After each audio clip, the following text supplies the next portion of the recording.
Hello, this is Britt Caswell with another example video. In today's video, I'm covering example 3 from lesson 8-5 in the SavvasRealize Algebra 1 textbook.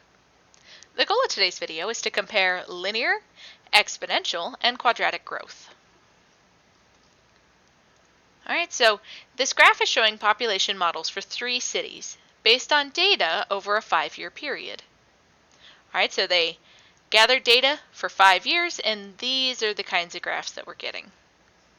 It says if the populations continue to increase in the same ways, when will the population of city C exceed the populations of the other 2 cities? So something worth noting here.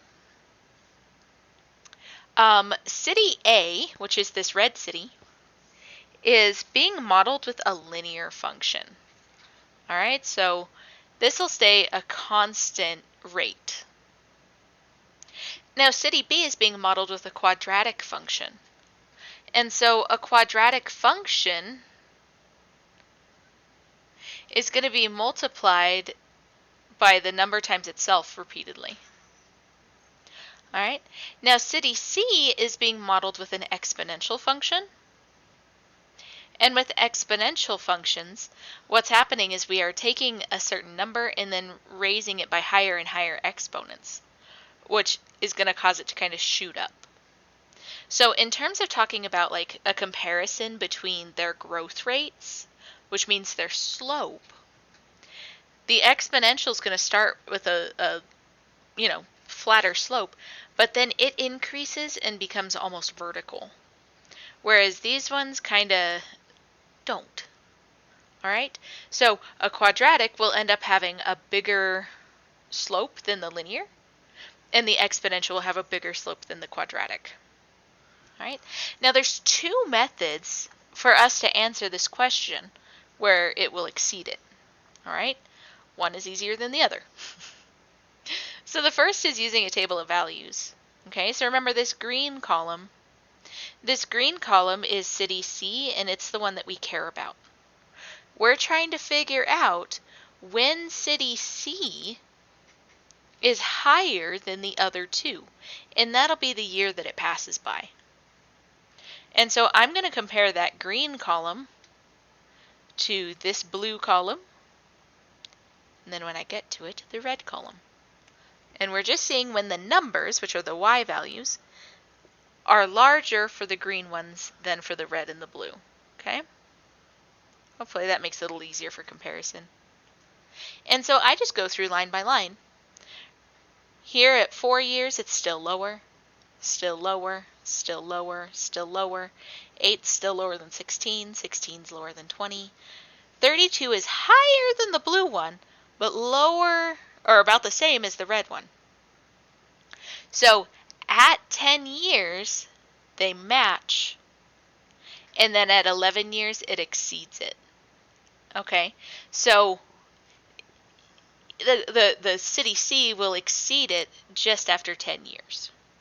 All right, so city C will exceed the other 2 populations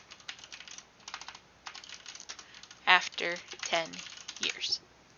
So now let's look graphically and see how we can identify that graphically. All right, so what we did was we took the graph and we kind of blew it up further, because here they're not intersecting.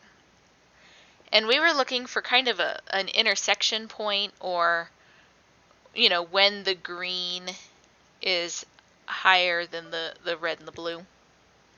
And so you could see that the green is intersecting the red, okay, and the red is above the blue still. But the green is surpassing that red right here. And then they used the trace function to get the 10 years that I saw on the table. Okay, the graphing method is a little bit better, right? Because it's quicker, you can just type it in there, you don't have to do a bunch of comparisons. And that trace feature is really nice to find that intersection. So now on the try it, they give us 3 functions, and they want us to show that as x is increasing, so as I'm going from the left of the graph to the right, that eventually the exponential will exceed it. So we're just doing that same thing. So what I've done is I've put these 3 equations out on Desmos. Okay, here's what they look like. And it's kind of hard to tell with the exponential versus the logarithmic. I'm going to adjust some of my x-axis so that it's a little less wild. Let's do, maybe? Yeah, that's a little easier to see. All right, so the green one's the linear, and so you could see he's kind of a dud. He really falls off. I mean, he's still growing, but not nearly as quickly as the other ones. All right. Now our purple one is our quadratic. And so you can see that the quadratic starts out faster than the exponential, but then it also kind of falls off. It's more like a mid-range, right?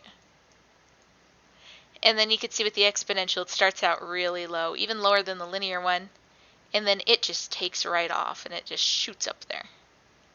Okay, so that's how you could tell that you'll see that like exponential growth. All right.